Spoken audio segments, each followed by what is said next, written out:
You mentioned there bringing the game into disrepute and what the actual definition is, and it comes back to something Julian said in his presentation, actually being able to define performance enhancing and define spirit of sport, and all of these really seem to be quite malleable and very ill-defined. And open to all sorts of representation and misrepresentation.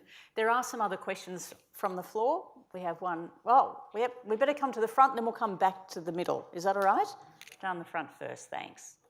My name is Alan Hurd, and my question, Chris actually skewered the AFL for behaving corruptly. I want to skewer the other party of the joint investigation, that's ASADA. It relates to the ASADA. The ASADA Act has three essential elements to provide the protection for players. And in the second reading speech in 2005, the then Minister Rod Kemp said, in framing the ASADA legislation, the issue of safeguarding athletes' rights was a prime consideration.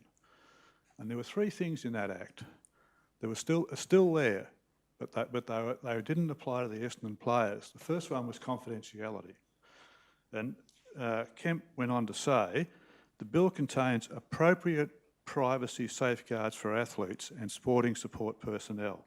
The Privacy Act 1988 will apply to ASADA's advocacy, education, drug testing, investigative, and that's the key word, and reporting functions. And the Act actually provided 2 years jail for leaking information from that joint investigation. And we all know, if you read any of the media or saw any of the media in 2013, you know that Act was breached time and time again. And the then government, the Labor government, did nothing, ASADA did nothing. The second protection in the Act was the right not to self-incriminate, Section 13B. And we know that the joint investigation was explicitly entered into to remove that right from the players by using the AFL's contract rules, the contracts they have with the players.